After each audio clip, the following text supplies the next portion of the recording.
HIV এবং AIDS দমনে আরও বেশি করে সচেতনতার প্রয়োজন। সরকারও আপ্রাণ চেষ্টা চালিয়ে যাচ্ছে, তবে ধীরে ধীরে আক্রান্তের সংখ্যাও কমছে। 2023 সালের মধ্যে 80% আক্রান্তের সংখ্যা কমানোর লক্ষ্যমাত্রা নেওয়া হয়েছে।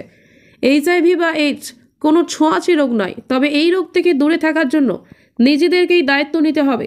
রবিবার ত্রিপুরা রাজ্য এইডস কন্ট্রোল সোসাইটির উদ্যোগে বিশ্ব এইডস দিবস অনুষ্ঠানে উপস্থিত হয়ে এমনটাই বললেন মুখ্যমন্ত্রী প্রফেসর ডক্টর মানিক সাহা। এদিন রাজধানীর প্রজ্ঞা ভবনে এই উপলক্ষে অনুষ্ঠান হয়। মুখ্যমন্ত্রীর সহ উপস্থিত অতিথিরা চারাগাছে জল দিয়ে অনুষ্ঠানের উদ্বোধন করেন। বক্তব্য রাখতে গিয়ে স্বাস্থ্য সচিব সহ অতিথিরা এইচআইভি এবং এইডস রোগ প্রতিরোধ সহ এই যাবতীয় বিভিন্ন বিষয়ে আলোচনা করেন। বক্তব্য রাখতে গিয়ে মুখ্যমন্ত্রী আরও বলেন, নেশামুক্ত ত্রিপুরার সঙ্গে এইডস এবং এইচআইভির একটা প্রভাব রয়েছে। নেশামুক্ত হলে এইচআইভি আক্রান্তের সংখ্যাও কমবে।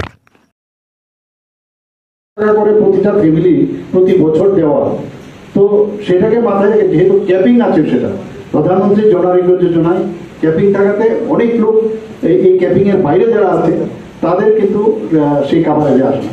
আমরা ডিসিশন নিলাম, আমি অর্থমন্ত্রীর সাথে কথা বললাম, কথা বলার পরে ক্যাবিনেট মিনিস্টারদের সাথে কথা বললাম, আমরা সেটাকে মুখ্যমন্ত্রীর জন আরোগ্য যোজনায়, ত্রিপুরাই একমাত্র রাজ্য যেখানে সারা ভারতবর্ষের মধ্যে একটা রাজ্য যেখানে মুখ্যমন্ত্রীর জন আরোগ্য যোজনা হওয়াতে এই যে মানে ইন্স্যুরেন্স স্বাস্থ্য ক্ষেত্রে সারা ভারতবর্ষের মধ্যে এক রাজ্য যেখানে সবাই এখানে আমরা আজকে এই ইন্স্যুরেন্সের আওতায় এসেছি। তো আমি বলবো যে আমরা মাননীয় প্রধানমন্ত্রীজি স্বাস্থ্যের বিষয়ে সবসময় নজরদারি করেন। এখানে ডক্টর সেলের আমি একটা কথা বলবো যে ওনাদের দায়িত্ব কিন্তু অনেক বেশি, পার্টির স্বাস্থ্যর ক্ষেত্রে, স্বাস্থ্য রক্ষার ক্ষেত্রে আপনাদের দায়িত্ব বেশি। এবং আমরা পার্টির সুস্বাস্থ্য এটা কিন্তু মানসিকভাবে যেমন দরকার, শারীরিকভাবেও আপনাদের একটা রোল থাকা দরকার।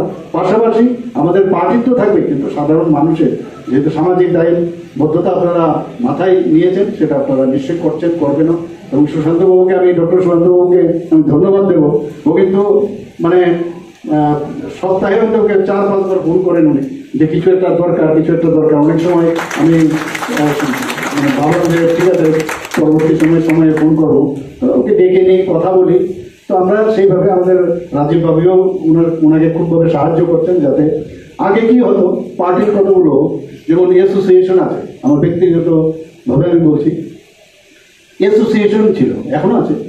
তো সেই অ্যাসোসিয়েশন দ্বারা আগে কিন্তু সমস্ত ডাক্তারদের নিয়ন্ত্রণ করা হতো।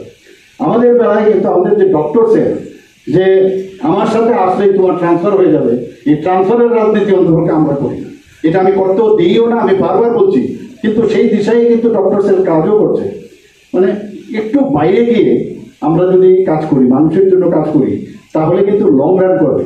অ্যাসোসিয়েশনগুলো কেন আননেসারি একটা কালারিং স্টেজে আসবে? অ্যাসোসিয়েশন একটা, ডক্টর সেল আলাদা। কিন্তু অন্যান্য পার্টির মধ্যে ডক্টর সেল আছে কিনা আমার জানা নেই, অস্তিত্ব নেই মনে হয়, কিন্তু অ্যাসোসিয়েশনকে ব্যবহার করতো।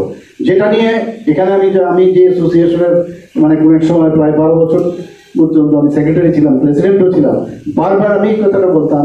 এবং যে কারণে আমার সাথে তৎকালীন যে সরকার ছিল তাদের সাথে আমার ঝগড়া হতো যে আমার লোক হতে হবে, আমার এই যে আমার কেন, আমি ছাড়াও সাধারণ মানুষ থাকবে না, আমি সাধারণ একজন লোক না, আমার লোক হতে হলেই ডাক্তার ইঞ্জিনিয়ার হলে চলবে না, ভালো হতে পারে না, কিন্তু আমার লোক, আমার পার্টির লোক, আমার সরকারের লোক হতে হবে, তবেই আপনি আমার মানে ভালো লোক। এই কি ধরনের মানে ডেফিনেশন তারা দিত, সেই দিকে আমরা মাথায় রেখে আমরা কিন্তু এই যে অ্যাসোসিয়েশনগুলো তাদের অ্যাসোসিয়েশনে কাজ করবে, অর্থাৎ তাদের মানুষের জন্য কাজ করবে, সেই বিষয়ে আমরা কাজ করি। আমরা দেখেছেন গত কিছুদিন আগেও এই একটা প্রোগ্রাম হয়েছে নতুনভাবে, নীতি আয়োগ, আমাদের ওনাদের দুজন, একজন ইএনটি, বিখ্যাত ইএনটি ডাক্তার, নীতি আয়োগের মধ্যে একজন বিশিষ্ট জায়গায় উনি আছেন, নীতি আয়োগের আরেকজন মেম্বার হয়েছিলেন। ত্রিপুরাতে প্রথম